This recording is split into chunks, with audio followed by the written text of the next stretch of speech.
নাকি ঢাকা যাচ্ছেন, কাইন্ডলি একটু রেন্ডি টিভিকে বলবেন আপনার ঢাকা যাওয়ার অনুভূতিটা। হ্যাঁ, ঢাকায় তো যাওয়ার আমার অনেক ইচ্ছা ছিল, আর আমি যেটা জানতাম যে ঢাকায় টাকা উড়ে, আর সেই টাকা তো আমাকে ধরতেই হবে, কিন্তু এই টাকা ধরতে হলে আমাকে উড়তে হবে, বুঝলেন। আর ওই টাকাগুলো পেলে আমি যমুনা ফিউচার পার্ক নামে একটা পার্ক আছে, ওখানে যেতে পারবো, শপিং করব, আর এই যে এই বোটানিক্যাল গার্ডেন না কি জানি বলে, যে ওই যে ওখানে বৈশাখী এই লোকজন যায় শাড়ি পরে, ওখানে যাব, মানে ঘুরবো শাড়ি পরে। নববর্ষ পালন করার খুব ইচ্ছা, কখনো করিনি তো, তাই। সানিমানা, আপনি টাকার মতো জঞ্জাট মারা গন্ধ মারা জায়গা কি করছেন? আপনি বগুড়ার আছেন, আপনাকে আমি আমার দই খাওয়াবো না। আমি তো শুনেছি চায়না থেকে নাকি ক্লিনার এনে ঢাকাকে পুরো একদম ক্লিন করে ফেলছে আমার জন্য, এটা অনেক ভালো ব্যাপার, আমি খুব খুশি হয়েছি।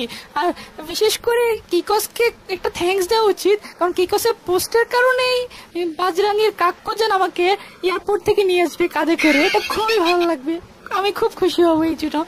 আর যেহেতু ঢাকায় টাকা উড়ে, সব টাকাগুলো ধরা খুব অসম্ভব, এই অসম্ভব কাজকে সম্ভব করার জন্য আমার একজন ঢাকার পোলা ভেরি ভেরি হ্যান্ডসাম লাগে, ওনার সহযোগিতা পেলে হয়তো টাকাগুলো খুব ইজিলি নিতে পারবো, খুব ভালো এইটা।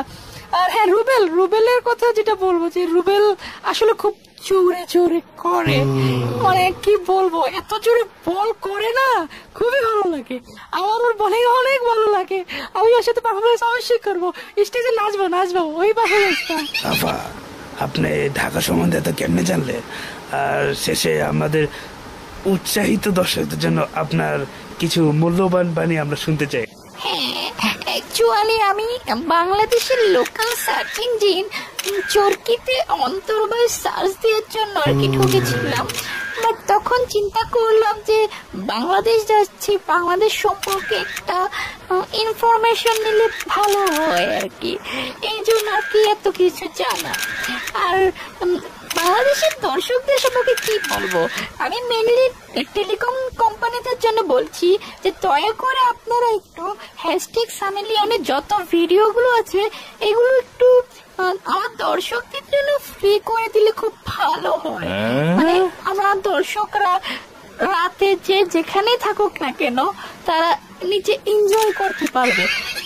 ওই ধরনের ভিডিও মনে করবেন না, আমার তো অনেক মিউজিক ভিডিও গান আছে, তাই না।